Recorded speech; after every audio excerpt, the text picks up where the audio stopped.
What's up guys, it's Gunther here from Outdoorphoto, and today I want to talk about this incredible piece of kit, the 50-150mm lens from Sony. It is an f2 beast of a lens. Hey guys, let's check it out.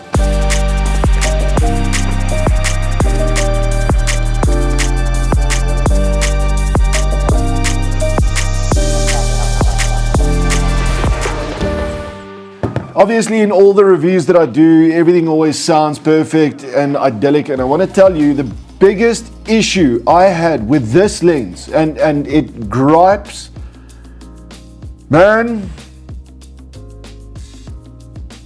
what a just to review this lens and try and justify exactly what this thing offers. We arranged, I had a look at where would you use this? What is the practical use of this lens? It's 50-150mm lens. It's not a 70-200, but it's kind of like it. It's not a 24-105 or a 24-70, but it's kind of like it. It's not a 50mm, it's not an 85mm, it's not a 105mm, it's not a 135mm. It is a zoom. It is 150mm all the way back to 50mm, but it is f2 gold. The problem I had with this is finding a specific situation or ideal situation to take this lens out and go and use it and test it. We actually went out and I figured sports, let's have a look at sports, looking at sporting events in the area, and the time that I had this lens to go and do something, we managed to contact one of the local schools in the area. We went to go and photograph their first netball team. Close action. I had a very quick schooling in where you are allowed to stand next to a netball field, which was a learning curve, but I now know it. And looking at what this incredible kit could do in these images, the problem or the crux came in, it still remains school kids. So with social media and everything else, we finally decided rather not to post the images. I have to plead with you, trust me, take my word on this. This is one of the most incredible lenses that I have ever tested. The 4XD linear motors in this assists in focusing in ridiculous situations. Low light, shooting straight into the sun. In trying to create a different situation, we actually took it out for a street shoot. We managed to arrange access or permission or rights to go and shoot at one of the local malls nearby. And we walked around, we were looking for a model or just somebody that we can actually approach. I had a couple of goes at it, and somehow we were professional enough and the memory card swallowed the video footage of that. What I can offer you are these images. We managed to meet up with Nadia. Nadia was incredible, perfectly fitting hair color for this brand. And she was phenomenal. Turns out she is a model and she's actually used to this, which shows in the images. But it was quick, it was perfect timing. We got her as she paid a bill and approached her, had a quick chat with her, told her and showed her what I had in mind and wanted to test. And we got up and we hit it. We got into the streets. We took these incredible shots, direct sunlight, shooting into the sun in shaded areas. The bokeh, the background, the drop off, the 50mm wide angle. I'm not a fan of 50mm. Can we just talk about that for a second? 50mm feels like it wanted to be 35, but it needed to be an 85, and it just somehow decided to be 50mm.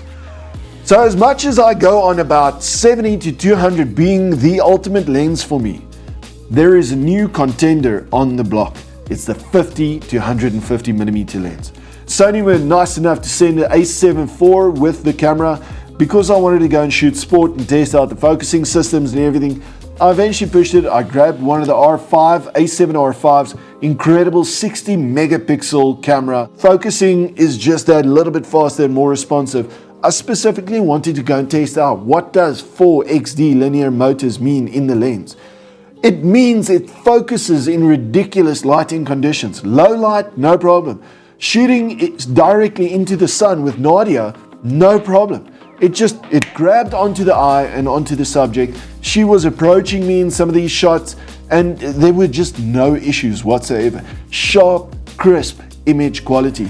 And that's what you can expect out of this grouping of elements.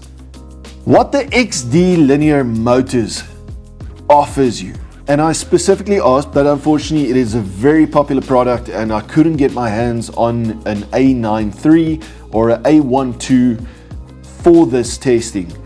But the XD linear motors offers you focus on point at 120 frames per second. So if you are shooting video, if you're shooting stills, you name it, the breaks or the focusing issues, it's not going to come from the lens. I always, and I repeat this, I'll always tell people, focusing is a relationship between the camera and the lens. You can have an A12, but if you've got the first version of the 85mm, you're going to have slow focus. It's going to be touch and go. That's why they brought out the new version of the 85mm. It's improved technology in both camera and lens. With this, you don't have to worry about it. This is not going to be the problem when it comes to focusing. There is a minute form of focus breathing that happens. So for the guys shooting video, if you have a subject approaching from a distance, there might be the slightest focus breathing that you'll pick up in the video. But bringing that back to the functionality of it, obviously weighing in at 1.35 kilograms. If you think about it, 1.35 it's heavier than the 70-200, but it's f2 glass. You've got a 95mm filter thread at the front. It is huge. It is a monster of a lens. The advantage of this though is at 1.35 kilos, 1.34, sorry, I'll take a couple of strawberries out of the packet. But at 1.34 kilos, what this offers, it looks a lot heavier than it actually is. And the balance and weight ratio to it is wonderful. Now, when I use a lens with one of these foot pieces, obviously if it's got a foot piece, you mount it on the foot piece. You carry it by the lens, not by the camera. So there is a bit of a shift in terms of how the handling works on this lens. I usually put the lens ring to the top.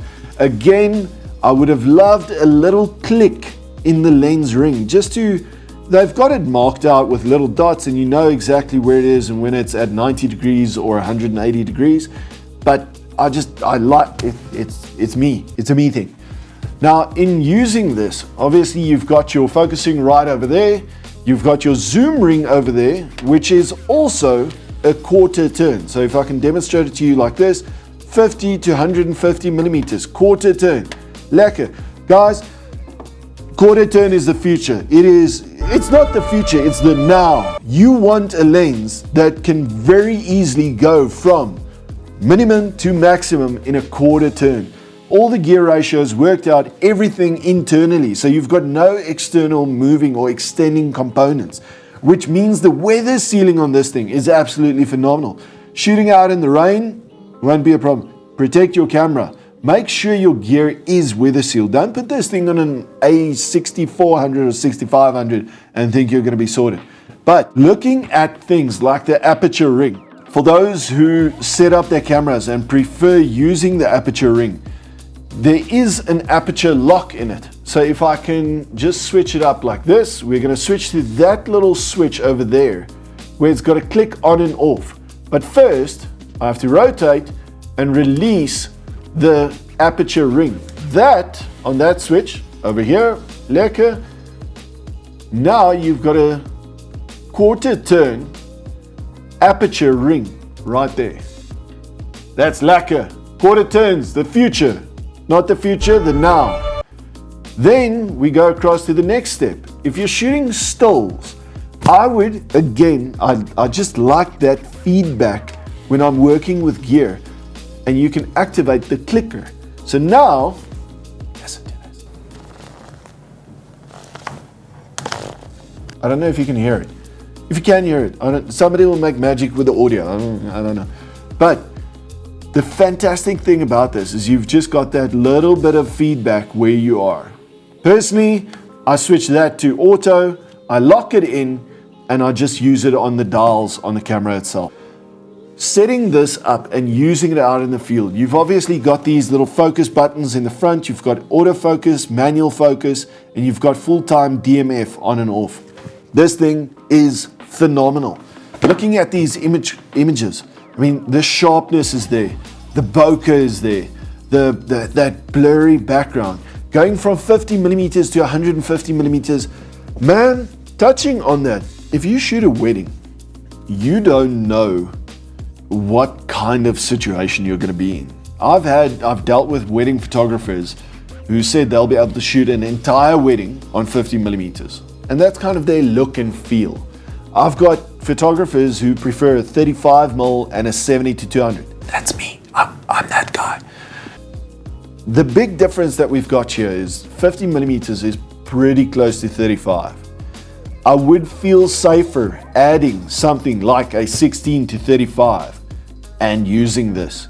This offers you the image quality of a prime, but not one, 4 different primes. And that's the amazing thing about this. That is why this piece of glass costs what it does. This thing is absolutely mind-blowing. My gripes with it: 1, clicky thing on this thing. Does it make a difference? No, it's a nice to have, it's a luxury. Filter size is 95mm. Getting an ND filter for this, or whatever filter system you want to use, it's going to be tricky and pricey. But again, if you're paying this amount of money for a piece of glass like this, if you want to skimp out on a cheap filter, man, get yourself a cell phone and go and enjoy life. This is for somebody who's absolutely fanatical about image quality, about focus speed and delivering performance. This is my favorite lens that I've ever shot with from Sony. It trumps any of the primes I've used from them. It's practical, it is big. I would have loved a little bit of more reach when we were shooting out the sport, but you can add a 1.4 converter onto this. You can add a 2x converter onto this. It feels wrong though. It feels, because it is such a good piece of kit and it is so sharp, it just feels wrong. Guys, I don't know what to say about this. I would have loved to have shared the entire story around this and show you guys how we went out and did this. I thoroughly enjoyed shooting this lens, and I highly recommend you guys get into contact. If you are serious about buying a 70-200, if you are serious about getting one lens that's going to cover everything, but at the highest quality and performance, this is it. This is if you were looking for a 24-100, yes, we're short on that wide angle section. Yes, it's not up to 200mm. I feel the jump from 50 to 150 to 200mm is not as significant as the jump between 24mm and 50mm. But for what this lens offers in performance, focus, image quality, sharp, f2, and especially the weight on this, I think they absolutely smashed it out of the park, getting it in at 1.34 kilograms. Get into contact with the go-to guys at Outdoorphoto and get your name on the list for one of these things. Speak to the guys, get more comparisons, come into our store, come and check these images. We'll have them on display downstairs. I am blown away. Thank you for checking out this video review. Hit like and subscribe. Drop us comments in the section below. Guys, let us know what you think about it. If you've had this in your hands, what you think might be issues or whatever, we'll hit it up in the discussions. I'll be in there answering any comments. Let me know what you guys think. Is this something you're interested in? Would you have a look at this? I would definitely recommend one of these lenses to you. Guys, thank you very much for checking this out. Look forward to bring more of this stuff to you guys. And next time, if you're shooting video, shoot on 2 memory cards. Cheers, guys. Enjoy the day.